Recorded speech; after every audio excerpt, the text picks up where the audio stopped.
everyone, welcome back to our channel Nivy Academy. I am Jyoti and your chemistry educator. 60 day challenge में आज हम बात करेंगे IR spectroscopy के बारे में। ऑर्गेनिक स्पेक्ट्रोस्कोपी हमने स्टार्ट की थी जहां पे यूवी, मास स्पेक्ट्रोमेट्री और एनएमआर में प्रोटॉन और 13 कार्बन को हमने कंप्लीट कर लिया है। हिट्रो न्यूक्लियर एनएमआर बाकी है, उसको हम पीवाईक्यू के साथ कवर कर लेंगे। बाकी प्रोटॉन और जो हमारे 13 कार्बन है उन्हीं से रिलेटेड हमारे बेसिक पैरामीटर्स होंगे, थोड़ी बहुत वैल्यू ऊपर नीचे हो सकती है, उसको हम पीवाईक्यू के साथ कर लेंगे। आईआर हमारा आज कंप्लीट हो जाएगा, ऑर्गेनिक स्पेक्ट्रोस्कोपी आज कंप्लीट होगी। नेक्स्ट क्लास में इस चारों चैप्टर से रिलेटेड पीवाईक्यू लगाएंगे। कोई स्टूडेंट है जिसको ये डाउट है कि एनएमआर को हम और डिटेल में यहाँ पे करवा सकते हैं या फिर नहीं, देखो अभी जो हमारा नेट का एग्जाम है वो है जुलाई में, उसके लिए हमारे पास अभी इतना टाइम नहीं है कि हम किसी एक चैप्टर को ज़्यादा डिटेल में डिस्कस करें। हाँ, ये हो सकता है उसको डिटेल में पढ़ना चाहे तो वो बुक से कर सकता है, बुक प्रोवाइड करवा दी जाएगी टेलीग्राम पे, या फिर ये हो सकता है कि इसके साथ साथ एक और सीरीज स्टार्ट कर दे हम दिसंबर नेट 2026 की और गेट 2027, ठीक है। इन दोनों के लिए प्रिपरेशन स्टार्ट करवा दे साइड में एक सीरीज लेके। उसमें ये करेंगे कि एक क्लास में 2 या 3 टॉपिक उठा लेंगे, उसका टॉपिक जो हमारे होंगे उनको हम पहले कॉन्सेप्ट क्लियर करेंगे, साथ में पीवाईक्यू भी वहां पे लगा लेंगे, टॉपिक वाइज पीवाईक्यू लगा लेंगे ताकि आपको आइडिया लग जाए कि इस टॉपिक से किस टाइप के क्वेश्चन आपके एग्जाम में पूछे जाते हैं। तो कम टॉपिक रखेंगे एक क्लास में तो उसको हम अच्छे से और डिटेल में डिस्कस करवा सकते हैं। यदि हम एक चैप्टर को 1 या 2 दिन में कंप्लीट करने की कोशिश करेंगे तो ये हो जाता है कि वो टॉपिक होगा वो हमारा थोड़ा शॉर्ट फॉर्म ले लेता है, उसको हम अच्छे से ज़्यादा डिटेल में डिस्कस नहीं करवा पाते। तो एक और सीरीज ले आएंगे साइड में, उसमें हम करवा देंगे हर टॉपिक को थोड़ा डिटेल में। उसके लिए थोड़ा टाइम लगेगा, हमें 2 या 3 दिन लग जाएंगे क्योंकि अभी यहाँ पे थोड़ा लाइट और नेटवर्क का प्रॉब्लम है। जैसे ये प्रॉब्लम सोल्व होगी तो वो सीरीज स्टार्ट कर दी जाएगी, उसमें हर टॉपिक को डिटेल में डिस्कस किया जाएगा, अच्छे से प्रॉपर तरीके से डिस्कस किया जाएगा। एक तो हमारे नेट और गेट के लिए सीरीज स्टार्ट कर देंगे, दूसरी होगी पीजीटी केमिस्ट्री के लिए। जो स्टूडेंट चाहे वो आरपीएससी के लिए कर रहे हो, DSSB के लिए, केवीएस, एनवीएस, EMRS और रेलवे पीजीटी, या फिर हम बात करें टेट के लिए, एसटेट और यूपी टेट के लिए, ठीक है, जो उनके पीजीटी का एग्जाम है केमिस्ट्री, उन सभी के लिए भी एक सीरीज लेके आएंगे। उसमें ये रहेगा कि एक चैप्टर को एक ही क्लास में कंप्लीट करवा दिया जाए, ठीक है। बाकी नेट गेट का ये रहेगा कि उसमें 2-3 टॉपिक ही लेंगे एक क्लास में, और पीजीटी का होगा उसमें एक क्लास में एक चैप्टर कवर कर देंगे। तो ये सीरीज, दोनों सीरीज हम बहुत जल्दी लेके आएंगे यहाँ पे, तो उसमें थोड़ा टाइम लगेगा 2-3 दिन का, ठीक है। तो स्टार्ट करते हैं अपनी आज की क्लास, जिसमें हम बात करेंगे आईआर स्पेक्ट्रोस्कोपी के बारे में। तो सबसे पहले हम बात करेंगे आईआर स्पेक्ट्रोस्कोपी है क्या। देखो, it is the spectroscopy technique, spectroscopic technique used to identify functional group and study molecular structure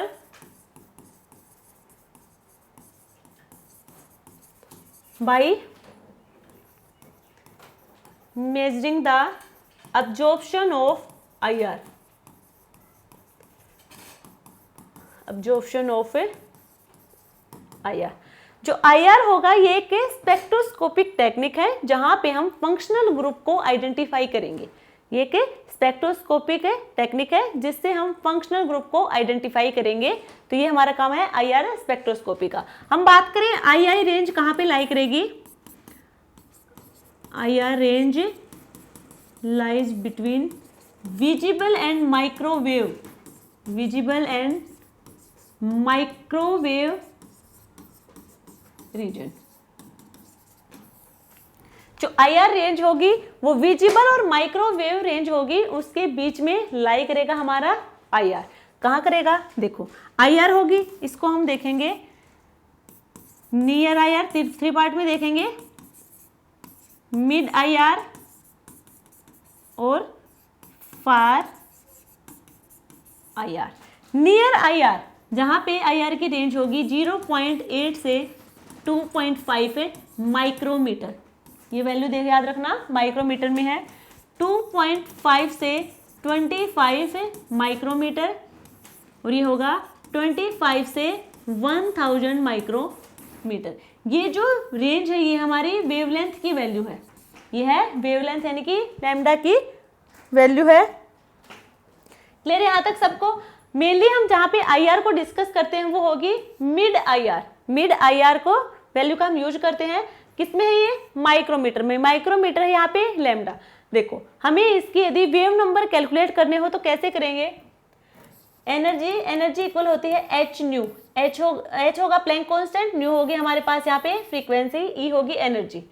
new की वैल्यू होती है सी बाई लैम्डा, तो ई को हम लिख सकते हैं H C by lambda. E is equal to H C nu bar. ये न्यू बार हमारे पास होगा वेव नंबर जो इक्वल होगा 1 अपॉन लैम्डा के। 1 अपॉन लैम्डा के। हम बात करें वेवलेंथ, वेवलेंथ किस में होगी? वेवलेंथ होती है हमारी मीटर, सेंटीमीटर, एंगस्ट्रॉम, इन सब में होती है। अब यहाँ पे जो हम वेवलेंथ लेंगे यहाँ पे वो होगी सेंटीमीटर में, तो वेव नंबर होगा सेंटीमीटर इनवर्स में, क्योंकि ये वेवलेंथ का रेसिप्रोकल है तो ये होगी सेंटीमीटर इनवर्स में। बट ये वेवलेंथ की वैल्यू यहाँ पे माइक्रोमीटर में गिवन है। तो सबसे पहले तो हमें यदि वेव नंबर कैलकुलेट करना तो इसका रेसिप्रोकल लेंगे। 1/2.5 से 1/25 माइक्रोमीटर है। इसको हम सेंटीमीटर में कन्वर्ट करेंगे। सेंटीमीटर में कन्वर्ट करेंगे तो 1 माइक्रोमीटर इक्वल होगा 10 की पावर -4 सेंटीमीटर के। ठीक है, देखो 1 माइक्रोमीटर 10 की पावर -6 मीटर के इक्वल होगा, और 1 मीटर 100 सेंटीमीटर, यानी कि इसको हम 100 से मल्टीप्लाई करेंगे तो होगा 10 की पावर -4 सेंटीमीटर। क्लियर यहाँ तक सबको? ये होगी वैल्यू यहाँ पे। अब इसके हम मल्टीप्लाई करवा देंगे। 1/2.5 इंटू 10 की पावर -4, ये सेंटीमीटर में आ गया। 1/25 इंटू 10 की पावर -4 सेंटीमीटर। जब इसका हम, ये रेसिप्रोकल है, इसका हम वैल्यू देखे निकालेंगे तो वो होगी 400 से 4000 सेंटीमीटर इनवर्स। सेंटीमीटर इनवर्स होगा। तो ये वैल्यू हमारी न्यू बार की है, और न्यू बार यहाँ पे होगा वेव नंबर जो इक्वल होगा 1/λ, यानी कि रेसिप्रोकल होगा वेवलेंथ का। क्लियर यहाँ तक? और इसकी यूनिट होगी सेंटीमीटर इनवर्स। ये था हमारा मिड IR, और इसी की हम बात करने वाले हैं। अब ये जो हमारे पास वैल्यू है 400 से 4000, अब यहाँ पे जो ये न्यू बार की वैल्यू आई है फ्रीक्वेंसी की, तो ये होंगे इसके दो मोड होंगे। एक तो होगा बेंडिंग मोड और दूसरा होगा यहाँ पे स्ट्रेचिंग मोड।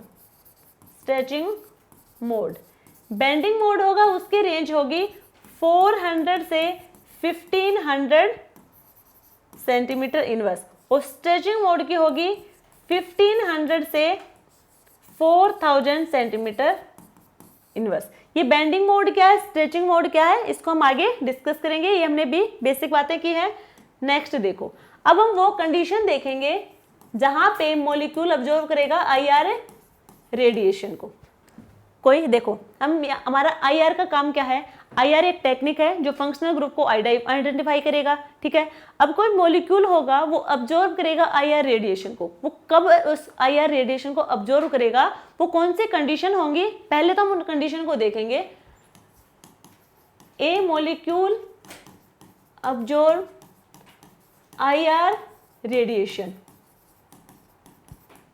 व्हेन, कब करेगा? तो फर्स्ट कंडीशन होगी frequency of IR। Frequency of IR radiation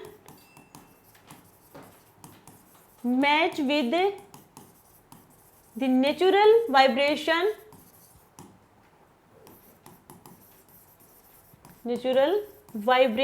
frequency of band. जो natural vibrational frequency of band होगी उसके साथ जो हमारी IR रेडिएशन की फ्रीक्वेंसी होगी वो मैच होनी चाहिए, तभी वहां पे मॉलिक्यूल IR रेडिएशन को ऑब्जर्व करेगा। क्लियर है? सेकंड कंडीशन होगी जो वाइब्रेशन होंगे, vibration must produced a change in dipole moment. Dipole moment में चेंज होगा तभी वहां पे वाइब्रेशन प्रोड्यूस होंगी। कैसे चेंज होगा डाइपोल मोमेंट में? देखो, हमारे पास 2 टाइप के मॉलिक्यूल होते हैं। एक तो होता है पोलर मॉलिक्यूल, सेकंड होते हैं नॉन पोलर मॉलिक्यूल। ठीक है, पोलर मॉलिक्यूल कौन से होंगे? जैसे कि HCl, HBr, ये होंगे हमारे पास है पोलर मॉलिक्यूल, नॉन पोलर होंगे N2O2 Cl2, इस टाइप के होते हैं हमारे नॉन पोलर मॉलिक्यूल, यानी कि दोनों ही एलिमेंट कैसे हो, सेम हो। यहाँ पे इलेक्ट्रोनेगेटिविटी दोनों एलिमेंट की सेम होगी, बट यहाँ पे दोनों जो एलिमेंट है उनकी इलेक्ट्रोनेगेटिविटी में चेंज होगा, डिफरेंट होगी दोनों की। तो यहाँ पे देखो जैसे कि HCl है, दोनों की इलेक्ट्रोनेगेटिविटी डिफरेंट है, क्लोरीन की ज्यादा होगी, हाइड्रोजन की कम होगी। तो ये हमारे क्या होगा, पोलर मॉलिक्यूल होंगे। और पोलर मॉलिक्यूल होंगे वहीं पे हमें डाइपोल मोमेंट भी चेंज होता हुआ दिखेगा। यहाँ पे क्या हो जाएगा, जो नॉन पोलर होंगे उनमें डाइपोल मोमेंट 0 हो जाएगा, वहां पे कोई चेंज नहीं होगा। जितने भी नॉन पोलर मॉलिक्यूल होंगे सभी का डाइपोल मोमेंट 0 होगा, बट पोलर मॉलिक्यूल में डाइपोल मोमेंट है सबका डिफरेंट हो सकता है। ठीक है, तो ये होंगे पोलर मॉलिक्यूल, और यहाँ पे डाइपोल मोमेंट में चेंज होना चाहिए तो चेंज होगा पोलर मॉलिक्यूल में। इसका मतलब यहाँ पे जो मॉलिक्यूल यूज होंगे वो होंगे पोलर मॉलिक्यूल, ना कि नॉन पोलर मॉलिक्यूल। ठीक है, हम बात करें IR एक्टिव और IR इनएक्टिव, ये दो कंडीशन होंगी जिनको हम अभी डिस्कस करेंगे इनकी वैल्यू के साथ। जो फंक्शनल ग्रुप होंगे उनकी रेंज के साथ साथ IR एक्टिव होंगे, इनएक्टिव होंगे, इनको हम डिस्कस करेंगे अभी। ठीक है, उससे पहले देखो अभी हमने बात की थी वाइब्रेशनल मोड की, एक तो बेंडिंग मोड था, एक स्ट्रेचिंग मोड था, उनको हम थोड़ा डिटेल में यहाँ पे डिस्कस कर लेंगे। वाइब्रेशनल मोड्स, वाइब्रेशनल मोड्स होंगे 2 टाइप के होंगे। फर्स्ट होगा हमारे पास है स्ट्रेचिंग मोड एंड सेकंड होगा bending mode, bending mode of a vibration. Stretching mode में क्या होगा, चेंज होगा बॉन्ड लेंथ में, चेंज इन बॉन्ड लेंथ। कोई मॉलिक्यूल है, हमें IR क्या करवाना है, वहां पे रेडिएशन का अब्जॉर्प्शन दिखाना है, तो वहां पे यदि स्ट्रेचिंग मोड है इसका मतलब उस मॉलिक्यूल में बॉन्ड लेंथ चेंज हो रही है। ठीक है, और बात करें बेंडिंग मोड में, यहाँ पे बॉन्ड एंगल चेंज होगा, change in bond angle. Stretching mode 2 type के होंगे, स्ट्रेचिंग मोड 2 टाइप के होंगे, एक तो होगा सिमेट्रिक स्ट्रेचिंग वाइब्रेशन और दूसरा होगा एसिमेट्रिक। एसिमेट्रिक, सिमेट्रिक क्या होंगे, देखो बोथ एटम्स मूव साइमल्टेनियसली, और एसिमेट्रिक में 1 बॉन्ड लेंथ इंक्रीज होगी एंड अनदर बॉन्ड लेंथ होगी डिक्रीज होगी। यहाँ पे दोनों ही साइमल्टेनियसली मूव करेंगे दोनों एटम, और यहाँ पे एक की तो बॉन्ड लेंथ इंक्रीज होगी और दूसरे की बॉन्ड लेंथ डिक्रीज होगी, इसलिए वो होंगे एसिमेट्रिक। अब हम बात करें एसिमेट्रिक और सिमेट्रिक दोनों, या फिर हम कहें स्ट्रेचिंग मोड। स्ट्रेचिंग मोड हमें 2 पीक देगा, स्ट्रेचिंग मोड हमें 2 पीक देगा, एक हमारी सिमेट्रिक मोड से आएगी, दूसरी हमारी एसिमेट्रिक मोड से आएगी। एक पीक आएगी वो आएगी सिमेट्रिक से, और दूसरी जो पीक आएगी वो होगी एसिमेट्रिक से। ले रहे यहां तक सबको। अब हम बात करेंगे बेंडिंग की।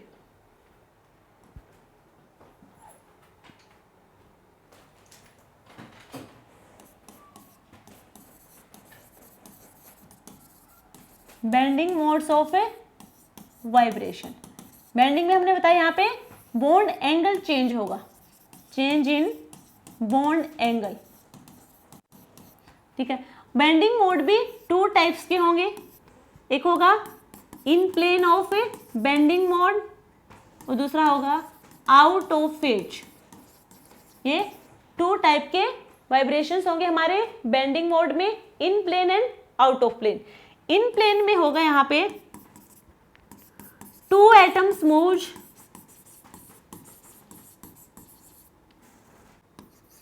With in the same plane. ये दोनों एटम एक ही प्लेन में मूव करेंगे। आउट ऑफ फेज में the atoms move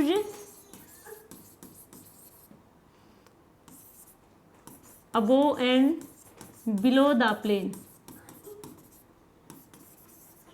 below the plane of the molecule। ठीक है, इन प्लेन में तो क्या होगा, यहाँ पे दोनों एटम होंगे, दोनों एटम कौन से, एग्जाम्पल ले लो जैसे कि है CH2, CH2 में जो H2 दो प्रोटॉन है, यहाँ पे हाइड्रोजन है सॉरी, उनकी बात करें, यहाँ पे जो दोनों एटम होंगे वो मूव करेंगे एक ही प्लेन के अंदर, और यहाँ पे वो अबोव द प्लेन या फिर बिलो द प्लेन मूव करेंगे। अब जो इन प्लेन और आउट ऑफ प्लेन है, ये दोनों भी टू टाइप्स के होंगे। सबसे पहले हम बात करें इन प्लेन की, इन प्लेन्स भी टू टाइप के होंगे, सीजरिंग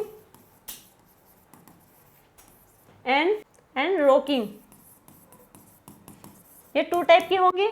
सीजरिंग जैसे कि हमारे पास सीजर होती है, उसकी दो ब्लेड होंगी इस टाइप से, ये होगी। यहाँ पे मान लीजिए हमारे पास हाइड्रोजन है और यहाँ पे है कार्बन, ठीक।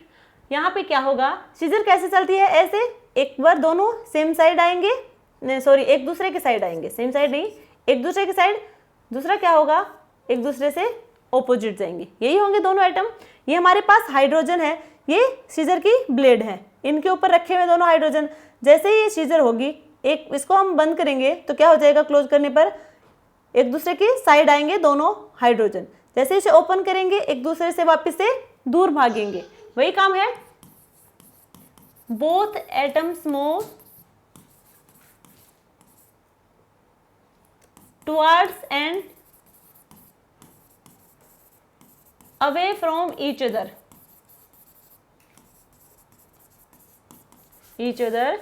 With in the same plane, within the same plane, ये होगा सीजरिंग। नेक्स्ट हमारे पास है rocking.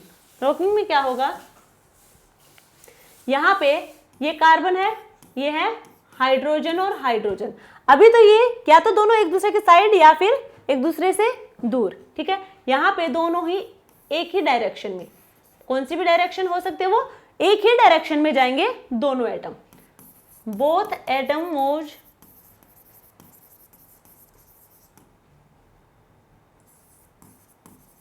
Same direction, move in the same direction, ठीक है। ये सेम डायरेक्शन में जाएंगे, ये एक दूसरे के साइड आएंगे, फिर एक दूसरे से ऑपोजिट जाएंगे, क्लियर है। एक डायरेक्शन में नहीं जाएंगे। देखो, यदि एक दूसरे के साइड आ रहे हैं तो डायरेक्शन देना तो दोनों की क्या है, ऑपोजिट, और दूर जा रहे हैं तो भी दोनों की डायरेक्शन क्या है, ऑपोजिट है। क्लियर यहां तक सबको। अब हम बात करेंगे आउट ऑफ फेज की। ये भी टू टाइप के होंगे, एक होगा हमारे पास यहाँ पे ट्विस्टिंग एंड सेकंड होगा वेगिंग। ट्विस्टिंग और वेगिंग में क्या होगा वो देखो। अब यहाँ पे कोई मॉलिक्यूल है, वही मान लीजिए CH2 है, तो यहाँ पे जो कार्बन है यह हाइड्रोजन है और हाइड्रोजन है। यहाँ पे दोनों ही एक अबोव द प्लेन जाएगा, एक जाएगा बिलो द प्लेन। और वेगिंग में क्या होगा, ये दोनों हाइड्रोजन होंगे, सॉरी हाइड्रोजन होंगे, या तो दोनों ही ये अबोव द प्लेन जाएंगे या फिर दोनों ही बिलो द प्लेन जाएंगे, यानी कि सेम डायरेक्शन में जाएंगे। ये ट्विस्टिंग में एक तो अबोव द प्लेन जाएगा, एक हाइड्रोजन जाएगा बिलो द प्लेन, ठीक है। और वेगिंग में क्या होगा, दोनों ही प्रोटॉन या तो वो अबोव द प्लेन जाएंगे या फिर दोनों ही बिलो द प्लेन जाएंगे, सेम डायरेक्शन में जाएंगे। क्लियर हुआ।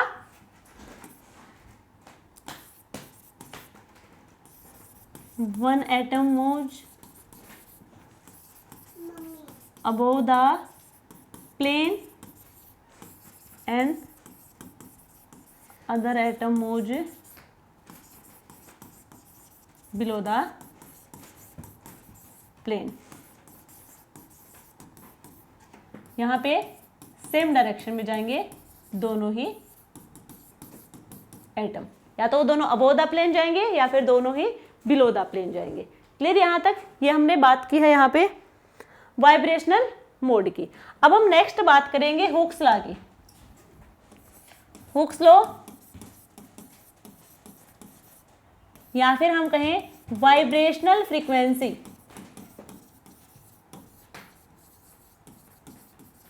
Vibrational frequency.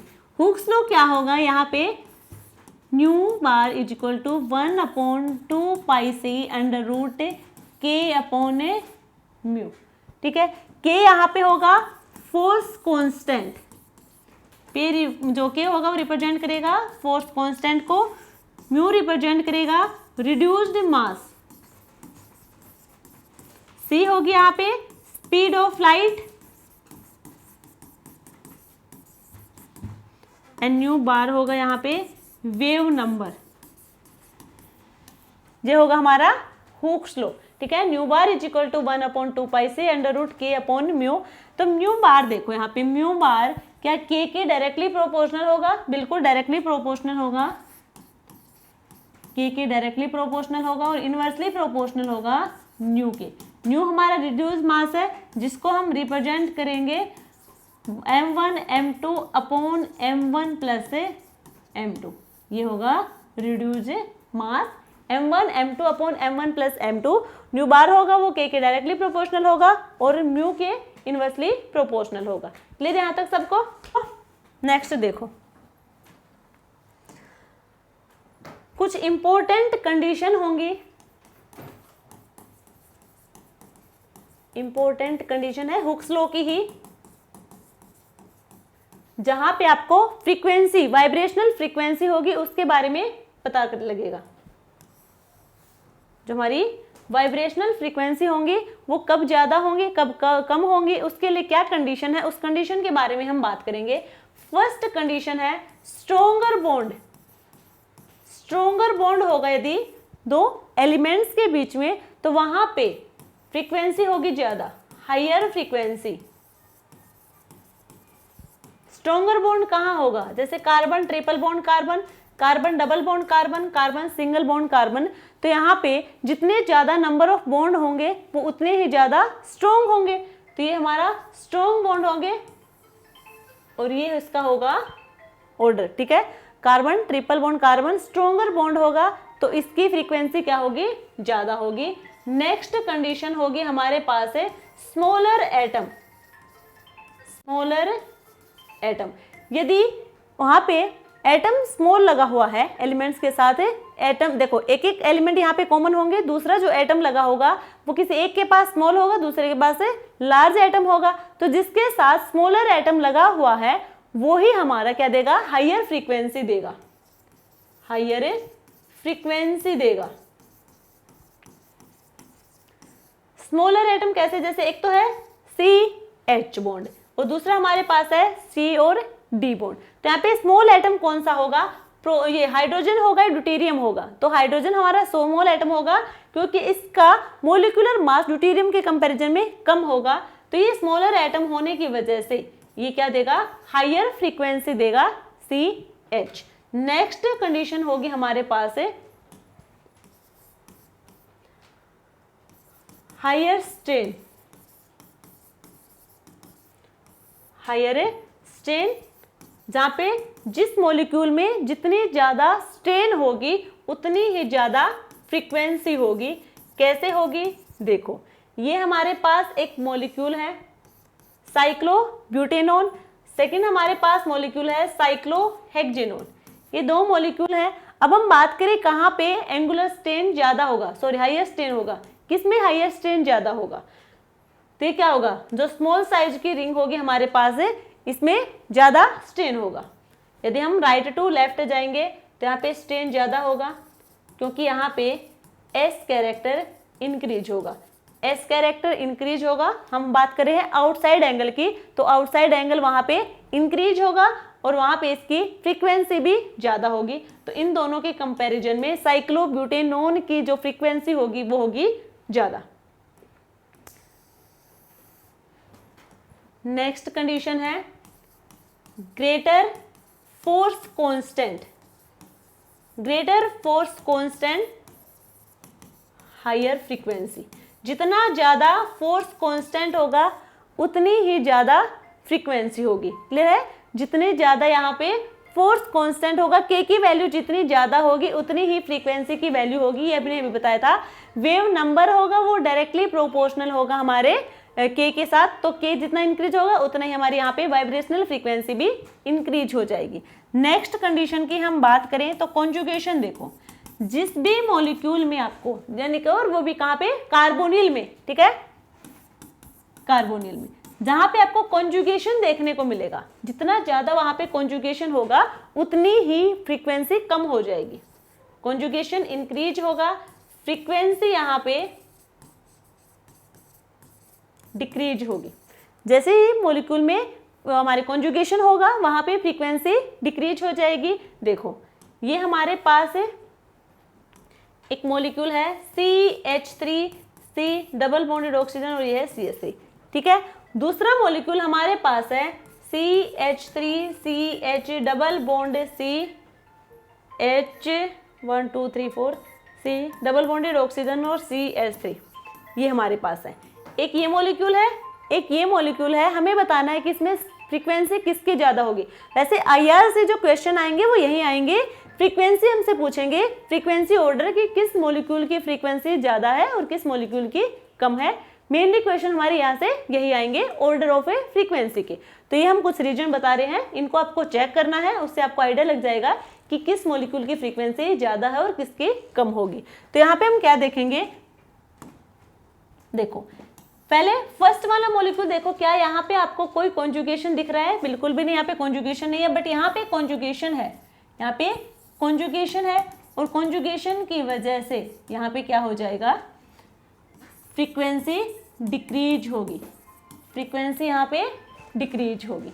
नेक्स्ट अभी हमने बताया था रिड्यूस्ड मास, रिड्यूस्ड मास जिसको हमने रिप्रेजेंट किया था म्यू से, किसके इनवर्सली प्रोपोर्शनल था।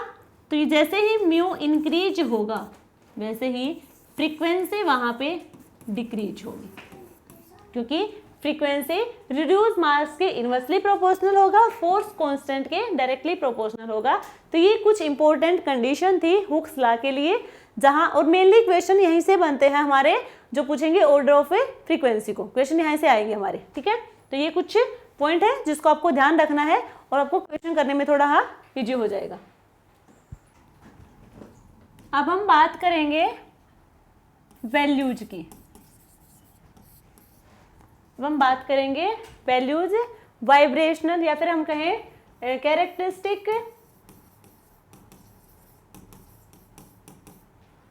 Absorption frequency.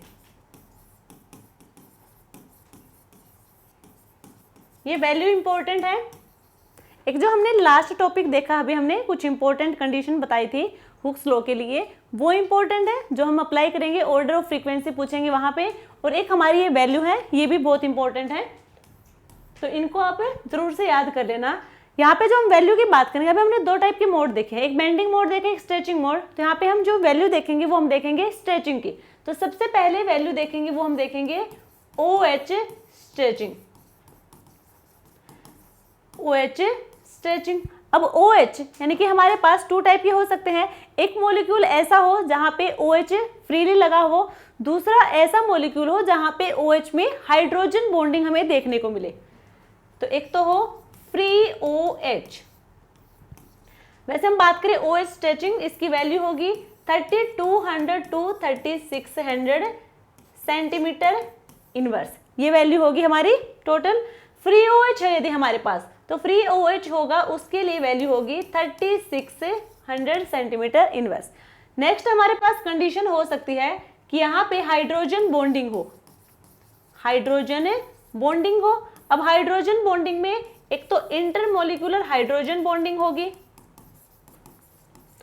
और सेकंड हो सकता है इंट्रामोलिकुलर हाइड्रोजन बॉन्डिंग।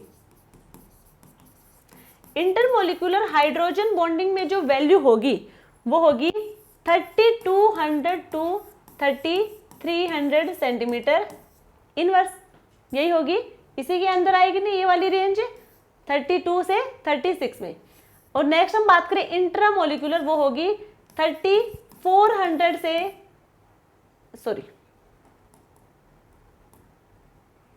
3300 300 से 3400 सेंटीमीटर इनवर्स, ये वैल्यू होंगे हमारे पास। क्या बताया कि जो OH स्ट्रेचिंग होगी वहां पे जो वैल्यू होगी अब्जॉर्प्शन फ्रीक्वेंसी होगी वो होगी 3200 से 36 सेंटीमीटर इनवर्स, ये वाली वैल्यू होगी। तो फ्री OH प्रेजेंट है तो वहां पे 36 सेंटीमीटर इनवर्स होगी। हाइड्रोजन बॉन्डिंग है, हाइड्रोजन बॉन्डिंग 2 टाइप की होगी, इंटर और इंट्रा। इंटर में होगी 32 से 3300 सेंटीमीटर इनवर्स और इंट्रा में होगी 33 टू 3400 सेंटीमीटर इनवर्स।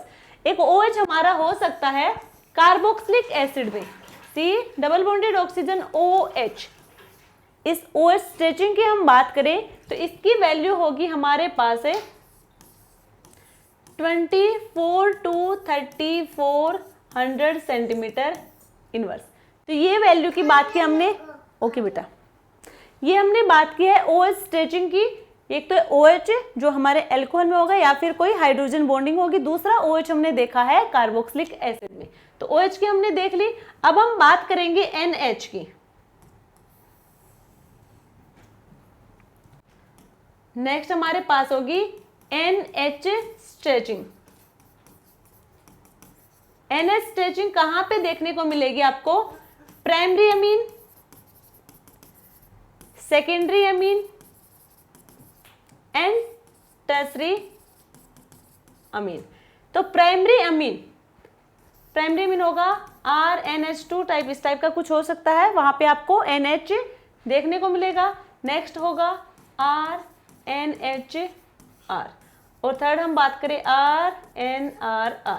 तो यहाँ पे आपको कोई NH बॉन्ड देखने को नहीं मिलेगा टर्सरी अमीन में, तो वहां पे कोई हमारी वैल्यू भी नहीं होगी, कोई वैल्यू भी नहीं होगी। जब NH स्ट्रेचिंग, NH बॉन्ड ही नहीं है तो वहां पे स्ट्रेचिंग भी नहीं होगी। नो NH बॉन्ड, यहाँ पे कोई NH बॉन्ड है नहीं। अब हम बात करेंगे प्राइमरी और सेकेंडरी अमीन की। तो प्राइमरी अमीन में जो अब्जॉर्प्शन फ्रीक्वेंसी की वैल्यू होगी वो कितनी होगी वो देखो। तो यहाँ पे जो प्राइमरी अमीन है वो हमें 2 पीक्स देगी और सेकेंडरी अमीन है वो हमें सिर्फ और सिर्फ एक ही पीक देगा। तो प्राइमरी अमीन 2 पीक देगा तो वो 2 पीक्स की वैल्यू होगी हमारे पास 3300 और 3400। 3300 पे एक पीक मिलेगी, 3400 पे एक पीक मिलेगी, यानी कि प्राइमरी अमीन हमें 2 पीक्स देंगे, सेकेंडरी अमीन हमें एक पीक देगा। चुप हो जा बेटा, अच्छा बोल लिए, ठीक से सारी चीज मंगवा दूंगी। Centimetre inverse. अब हम बात करें सेकेंडरी अमीन की। सेकेंडरी अमीन एक ही पीक देगी हमें, बट उस पीक की में जो रेंज होगी वो क्या होगी? वो रेंज होगी हमारे पास 31 से लेके 3500 सेंटीमीटर इनवर्स। ठीक है, प्राइमरी अमीन 2 पीक देगा, सेकेंडरी अमीन 1 पीक देगा, टर्सरी अमीन एक भी पीक नहीं देगा क्योंकि वहां पे NH बॉन्ड नहीं है। यहाँ पे 2 पीक हमें मिलेंगी। 2 पीक क्यों मिली है? एक तो 33 पे मिली है, 34 पे वैसे मिली है क्योंकि यहाँ पे RNH2 RNH दो हमारे पास यहाँ पे NH बॉन्ड देखने को मिलेंगे, इसलिए यहाँ पे 2 पीक हमें मिलेंगे इन नाइट्रोजन और हाइड्रोजन की स्ट्रेचिंग के लिए। यहाँ पे वैल्यू में थोड़ा ही डिफरेंस है, ज्यादा डिफरेंस नहीं होगा, 3300 और 3400 सेंटीमीटर इनवर्स। तो ये हमने बात की है OH स्ट्रेचिंग की और NH स्ट्रेचिंग की। अब हम नेक्स्ट बात करेंगे CH स्ट्रेचिंग की। CH स्ट्रेचिंग की हम यहाँ पे बात करेंगे। तो देखो CH स्ट्रेचिंग कहाँ कहाँ पे आपको देखने को मिलेगी? सबसे पहले sp3 कार्बन होगा, उसके साथ हाइड्रोजन। सेकंड हो सकता है कार्बन डबल बॉन्डेड कार्बन हो, इसके साथ भी हाइड्रोजन होगा। कार्बन ट्रिपल बॉन्ड कार्बन, इसके साथ वाला हाइड्रोजन, यानी कि सारे क्या है ये CH स्ट्रेचिंग की बात करें हम। नेक्स्ट हो सकता है C डबल बॉन्डेड OH, यानी कि एल्डिहाइड में भी यहाँ पे CH स्ट्रेचिंग देखने को मिलेगी। अब हम इनकी वैल्यू की बात करें तो वैल्यू देखो, तो कार्बन और कार्बन यानी कि sp3 में होगा 3000 सेंटीमीटर इनवर्स। ठीक है, 2850 सेंटीमीटर इनवर्स से लेके 3000 सेंटीमीटर इनवर्स तक होगी। अब हम बात करें sp2 कार्बन की। sp2 कार्बन की वैल्यू होगी 3000 से 3100 सेंटीमीटर इनवर्स तक। sp की इसकी रेंज होगी 33 सेंटीमीटर इनवर्स तक।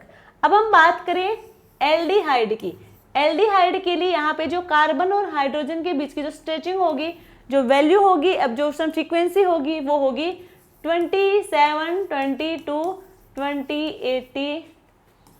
22, 20 सेंटीमीटर इनवर्स। ये वैल्यू होगी एल्डिहाइड के लिए।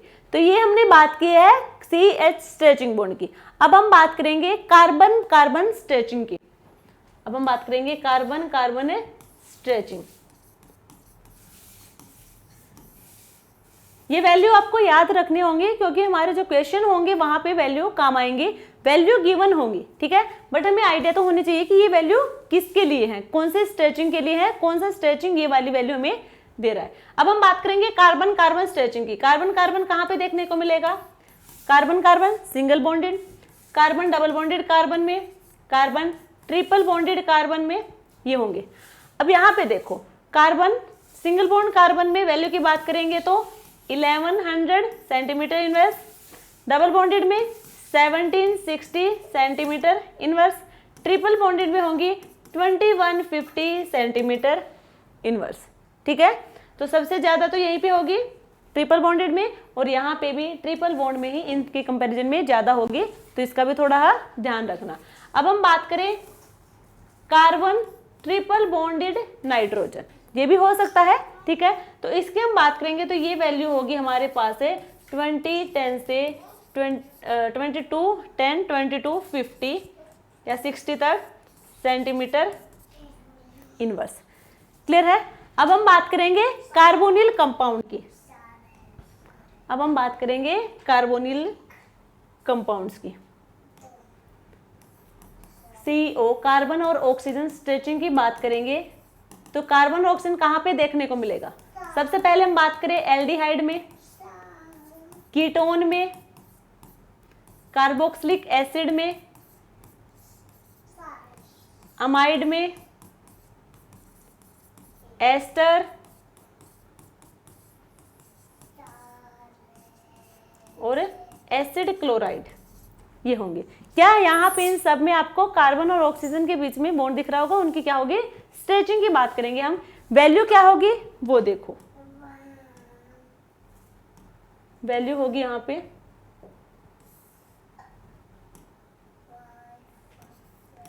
1720 से 1740 सेंटीमीटर इनवर्स, कीटोन की होगी 1715 सेंटीमीटर इनवर्स, और कार्बोक्सिलिक एसिड की होगी 1700 से 1725 सेंटीमीटर इनवर्स। ये तो होगी इनकी। अमाइड की बात करें, अमाइड की इन सब के कंपैरिजन में सबसे कम होगी, वो होगी 1650 से 1680 सेंटीमीटर इनवर्स। तो याद रखना, कार्बन ऑक्सीजन स्ट्रेचिंग में अमाइड की सबसे कम वैल्यू होगी, और क्लोराइड की, एसिड क्लोराइड की सबसे ज़्यादा होगी, 1800 सेंटीमीटर इनवर्स से ज़्यादा होगी, या फिर हम कहें 1825 15 सेंटीमीटर इनवर्स के अप्रोक्स होगी। एस्टर की होगी 1735 से 1715 सेंटीमीटर इनवर्स। तो ये वैल्यू होगी इन फंक्शनल ग्रुप की, और ये वैल्यू होगी हमारी अब्जॉर्प्शन फ्रीक्वेंसी की। क्लियर है? ये वैल्यू हमें गिवन होगी क्वेश्चन में, बट फिर भी हमें पता होना चाहिए ये वैल्यू किस वाले फंक्शनल ग्रुप के लिए है। क्लियर यहाँ तक सबको? नेक्स्ट हम बात करने वाले हैं जो हमारा लास्ट टॉपिक है, फर्मी रेजोनेंस। फर्मी रेजोनेंस, ये फर्मी रेजोनेंस क्या है? सबसे पहले वो देखो, it is the phenomenon of IR spectroscopy that occurs when, कहाँ पे दिखेगी आपको? तो एक तो हो सकता है हमारे पास ए फंडामेंटल वैल्यू, और सेकंड होगा यहाँ पे एन ओवरटोन, या फिर कहें कॉम्बिनेशन बॉन्ड, कॉम्बिनेशन बैंड। जब आपको ये दोनों वैल्यू हमारे पास होंगी, मान लीजिए कोई मॉलिक्यूल है उसमें फंक्शनल ग्रुप हमें गिवन है, फंक्शनल ग्रुप है या फिर सिंपल मॉलिक्यूल भी हमारे पास है, वहां पे हम देखेंगे एक तो फंडामेंटल वैल्यू देखेंगे, दूसरी हम देखेंगे ओवरटोन। जो फंडामेंटल वैल्यू होंगी वो हमेशा स्ट्रेचिंग में होंगी और जो हमारी ओवरटोन वैल्यू होंगी वो हमेशा बेंडिंग मोड में होंगी। क्लियर? फंडामेंटल वैल्यू होंगी स्ट्रेचिंग मोड में, ओवरटोन वैल्यू होगी वो होगी बेंडिंग मोड में। ओवरटोन वैल्यू को ही हम कह सकते हैं कॉम्बिनेशन बैंड, दोनों ही सेम बात है। क्लियर है? जब ये दोनों वैल्यू हमने देखी तो इन दोनों के हम करवाएंगे यहाँ पे कपलिंग करवाएंगे। उसके बाद जो हमें मिलेगा वो होगा फर्मी रेजोनेंस। इन कपलिंग करवाने के बाद हमें मिलेगा फर्मी रेजोनेंस। क्लियर है? एग्जाम्पल से देखते हैं कैसे। देखो, इसका जो सबसे कॉमन और इंपॉर्टेंट एग्जाम्पल है वो है एल्डिहाइड का। ठीक है, मेनली हमसे एल्डिहाइड पूछा जाता है, उसके अलावा और भी हो सकते हैं, बट हम बात करें हैं एल्डिहाइड की। सबसे इंपॉर्टेंट एग्जाम्पल यही है एल्डिहाइड। ठीक है, एल्डिहाइड में हमने क्या बताया अभी,